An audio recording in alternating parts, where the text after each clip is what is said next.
ఈ అబ్బాయి తన ఫ్రెండ్ తినే యాపిల్‌లో ఒక ప్రమాదకరమైన పురుగును చూశాడు. అతను వెంటనే చెప్పాడు. అయితే ఇంత ఫ్రెష్‌గా ఉంది. దీంట్లో పురుగుంటుందా అని అతని ఫ్రెండ్ అనుకున్నాడు.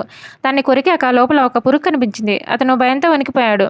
లోపల ఈ పురుగుందని నీకెలా తెలుసు అని తన ఫ్రెండ్‌ని అడిగాడు. అప్పుడు ఆ అబ్బాయి మళ్ళీ కళ్ళు తెరిచి మూసి అతనికి ఫ్యూచర్ చూసే శక్తి వచ్చిందని తెలుసుకున్నాడు. తర్వాత అతను ఒక జాడీని చూశాడు.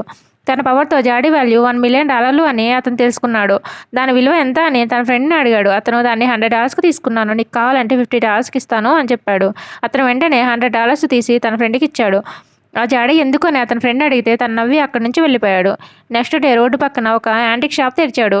ఒక రిచ్ గర్ల్ ఆ జాడీ చూసి అది యాంటిక్ జాడీ అని గుర్తుపట్టింది. అప్పుడే ఒక కాకతాయి వచ్చి ఆ జాడీని తీసుకుని ఇది నాది అని చెప్పి వాదనకు దిగాడు. కోపంతో అతను అల్లరబ్బాయిని అరిచాడు. అతను నీకెంత ధైర్యం, ఇది ఒక పనికిరాని జాడీ అని అతన్ని అరిచాడు.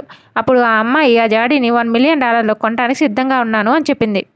అతను ఆమెకు జాడీ ఇచ్చాడు. ఆ అమ్మాయి వెంటనే ఆ జాడీని క్లీన్ చేసింది. అప్పుడు దాని అసలు రూపం బయటపడింది. అక్కడున్న వాళ్ళంతా అది చాలా ఖరీదైన పురాతన వస్తువు అని గ్రహించారు. తర్వాత అతను ఒక స్కూల్ పుట్టినరోజు వేడుకకు వెళ్ళాడు.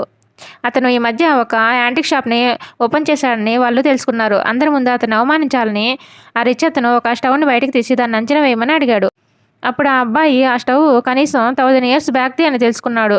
కానీ అతను ఆ విషయాన్ని ఆ అబ్బాయికి చెప్తే అసలు అతను నమ్మలేదు. అంతేకాదు నవ్వాడు కూడా. అతని ఫ్రెండ్స్ కూడా అతన్ని నమ్మకుండా ఉన్నారు. అప్పుడు ఆ రిచ్ అబ్బాయి $50,000కు స్టవ్ కొనడానికి ధైర్యం చేస్తావా అని అతన్ని అడిగాడు. అప్పుడు ఆ అబ్బాయి సరే అన్నాడు. కానీ పక్కనున్న అమ్మాయి వద్దు అనింది. కానీ అతను వినలేదు. తన ఫోన్ తీసి డబ్బులు సెండ్ చేశాడు. అప్పుడు ఆ స్టవ్‌ని అతనికిచ్చి పెద్దగా నవ్వాడు. అతనితో పాటే వాళ్ళ ఫ్రెండ్స్ కూడా నవ్వారు. ఎందుకంటే అతను ఈ స్టవ్‌ని $2లకు కొన్నాడు. అప్పుడు ఆ అబ్బాయి నిశ్శబ్దంగా వైన్ తాగాడు. అప్పుడే స్కూల్ బెల్ ఫాదర్ అక్కడికొచ్చాడు. నకిలీ స్టవ్ కొన్నందుకు అందరూ ఆ అబ్బాయిని చూసి నవ్వుతున్నారు.